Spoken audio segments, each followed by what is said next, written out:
You know where you are. You're in the jungle, baby. Oh, God. I think I just threw out my throat. Anyway, the only one that can do that is my man Axl. And although he's about as cool as Weird Al Yankovic these days, I'll tell you, back in the mid '80s, probably '86, '87, he was probably the coolest guy around, and probably. Even though I liked U2, I guess when they first came out, I just loved Guns N' Roses when I first heard them, and that's gonna be my video. Since I started my music room last night, now I think I got room for everything now, for all my idiosyncrasies. I got an animal room, which is basically history now. I got my Bruins room, and now I got my music room. So it doesn't get much attention, but I don't give a shit, you know. These are things I like, and so my passions. Not the animal part. That was just, I don't know what I was thinking when I did that. Can't even blame drugs because I'm healthy these days. But anyway, I posted some of my music videos and pictures earlier. I think I started with AC/DC, then I graduated to Guns N' Roses, but they were just I just loved Guns N' Roses, and I do remember, you know, it's like a lot of people remember where they were when people got shot or whatever, but I tend to remember when I first heard certain bands, and I know the first time I heard the Kinks was actually at the Kinks concert when I was about 11 or 12. Actually, probably younger than that, at the old Boston Garden. That was my first concert, the Kinks. That's a good way to break into the music deal. And my hobbies as a teenager would just be to... I did have an ID.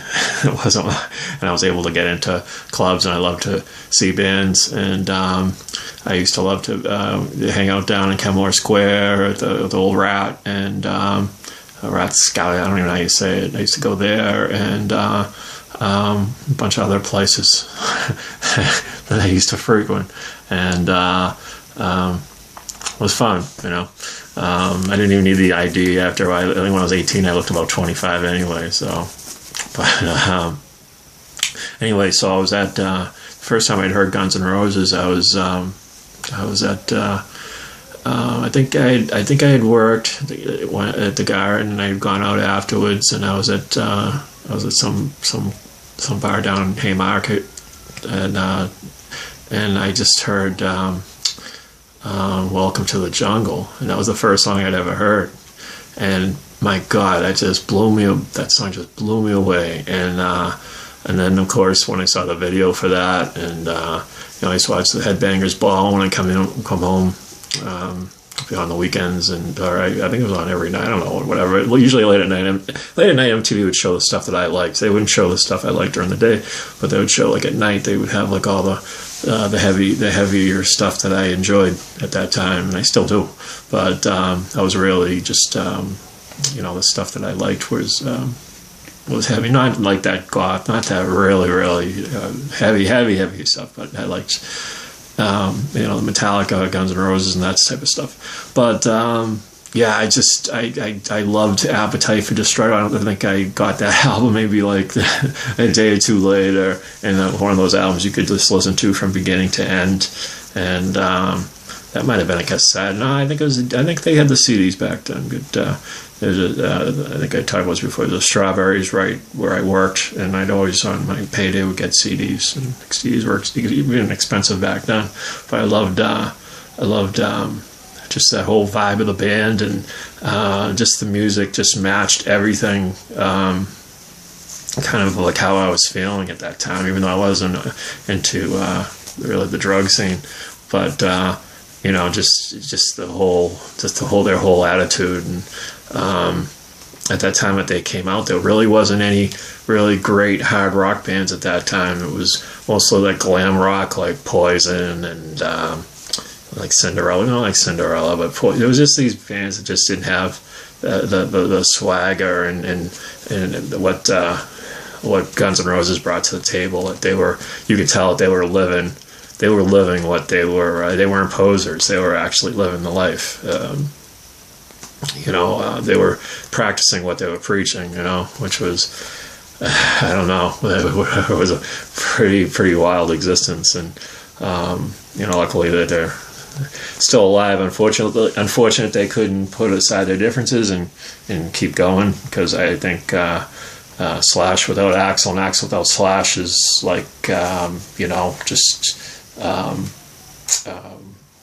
a Reese's peanut butter cup without the two ingredients together. They don't taste. They're okay on their own, but together, especially in Axl's case, I mean, I don't know if he can ever get that swag or whatever you want. I don't know what you want to call it, but he just lost it along the way. Like I've said before, there's something to be said for living the cool rock star, or dying the cool rock star death. Because if he had died after like in 1988, say, or 89, man, they'd have shrines. He'd be like Jim Morrison, it'd be like he would just be this legend. And now he's just basically a punchline, which is sad to me, But at that time, man, it was my shirt, And I've been to a couple of their shows. One night I actually worked one night at the Garden. I was selling their shirts, and he wouldn't come out. I don't know what happened that night. Whether he was always pathologically. He never would go on. He would never go on stage on time. And this night, whatever was going on, he didn't go on until like 11:30 or 12, and people were ready to riot. And I don't know what time they actually went. I was probably a little earlier than that, but I remember not getting out of there, so I couldn't get the last train to get home, so I had to take a cab home. But I'd made enough money, working, selling shirts in the Garden. It was very lucrative. So lucrative. You can't spell Luke without lucrative. But so it was. I remember one kid. His mother was taking him out, and he was crying. So I gave him a shirt. Not the shirt off my back, but. I did do that, so that was my good deed that night. All right, I'm going to wrap this up, and rest in peace, Guns N' Roses. Appetite for Destruction. I would say the greatest album in the last 50 years, in my opinion. November Rain, the best video of all time. And hey, where's Axl? Don't you cry tonight. Adios.